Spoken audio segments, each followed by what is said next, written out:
Hello and welcome. My name is Amy, and today I am having a look at my new Interleaved Bible, and this is where I categorically put all my notes on prayer. My other Bible is sort of a disaster, and my notes are kind of everywhere, not very organized. So, what I really like about this new Interleaved Bible is first, I've learned so much on how to better organize, and I can read my notes and I can review so often. And that's really what I love to do. I study a sermon, take notes, and then I can review them. And so today I have this Bible opened to Psalm 116. And that reads, I love the Lord because he has heard my voice and my pleas for mercy, because he inclined his ear to me. Therefore, I will call on him as long as I live. And on this prayer page, I have prayer, God's communication system. It demands faith. And in all things you ask in prayer, believing you shall receive. Matthew 21:22. To the throne room, let us draw near with confidence to the throne of grace, that we may receive mercy and may find grace to help in time of need. Hebrews 4:16. And then here's a mandate to pray without ceasing. And of course, that doesn't mean you're just going to be praying all day long, because we do have to eat and do other things. So, what this is saying is during a prayer, you are concentrating. And I think we all need that reminder, um, including myself. That's why I have this written down. And so here there's a sequence for private prayer.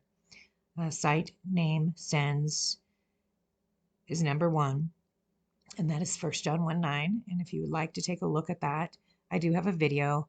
I apologize for the poor quality. I am just learning all of this. And then the second thing is thanksgiving. Continue steadfastly in prayer, being watchful in it with thanksgiving. Colossians 4:2. And so just going back to the first sequence for private prayer, citing names and sins, this is the reasoning behind it. Ephesians 6:18, praying at all times in the Spirit, with all prayer and supplication. Keep alert with all perseverance, making supplication for all saints. And also there's Psalm 66:18, which reads, if I regard wickedness in my heart, the Lord will not hear. And so that's one of the reasons why prayer isn't heard. So that's why I began my prayers by citing my sins. And other reasons why prayer is not heard is pride or self-righteousness. Job 35:12 through 13. Lack of faith. Philippians 4:6. Obedience. 1 John 3:22. Wrong motives. James 4:6. Lack of domestic tranquility. 1 Peter 3:7. Failure to comply with divine will. And other reasons here on my little sticky. I also have lack of compassion. Proverbs 21:13. Already mentioned is carnality in general. Psalm 66:18. Selfishness. James 4:2 and 3. So what I like about this system of organization and why this works for me is when I'm studying a book of the Bible, such as 1 Timothy 2:1, and I come across any information that is new to me about prayer, I can just place it in this section of my Bible. And so I have extra post-it notes on the back of this to keep handy for while study. I can just grab one of those. It matches and it keeps me organized instead of writing it somewhere in a notebook. And so my example used today is 1 Timothy 2:1. And let me go ahead and flip to 1 Timothy 2:1.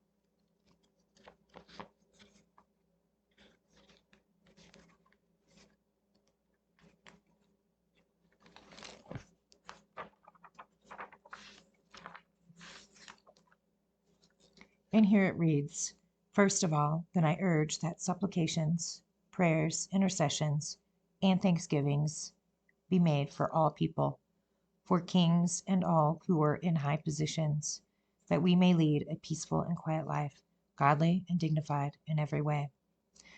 All right. So when my husband and I studied that, first the book of First Timothy, I went ahead and wrote that out on my sticky and kind of what it means because I didn't know really what it meant. So let me go ahead and go back to my Psalm 116 verse and this area in my Bible, and I wrote down supplication. Then I wrote down the meaning. Pray for someone you know, such as a soldier. And then prayer, such as the soldier's platoon. Intercessions, such as the commander of the platoon. Also, the establishment that protects soldiers. So that would be the government. And so it taught me how to really think about more about prayer. It's kind of hard to explain, but it really just helped me, and I wanted to remember that. I just don't know if I would have remembered if I hadn't written out that section and placed it here. And then also studying First Timothy, somewhere in chapter 4, I believe it's verse 5. It's talking about praying to remove the impurities of the food. And so I just jotted that down. And I think grace is also found in 1 Samuel 9:13, according to my post-it note. And then Jesus Christ offered a prayer before eating the loaves of bread and the fishes. And that's in a couple places in Matthew 14:19 and 15:36. Paul on ship offered prayer before meals before the seamen ate, Acts 27:35.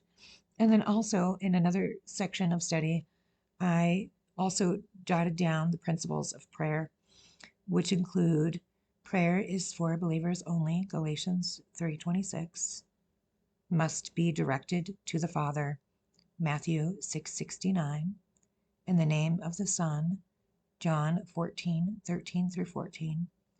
I think I've already mentioned this one, and the power or filling of the Holy Spirit. And then in Matthew 6:5-7, we're kind of taught about the length of prayer. Also in other areas that I've studied, Romans 15:31, there is more info on prayer. And in Joel also, Joel chapter 1, 19 through 20, there's prayer from the remnant of believers. And then also in Zechariah 10:1, praying for economic prosperity nationally and personally. So I hope this could help you organize notes and to kind of have everything in one spot. It's very helpful for me, and I hope this helps you out too. So thank you very much. Have a great day.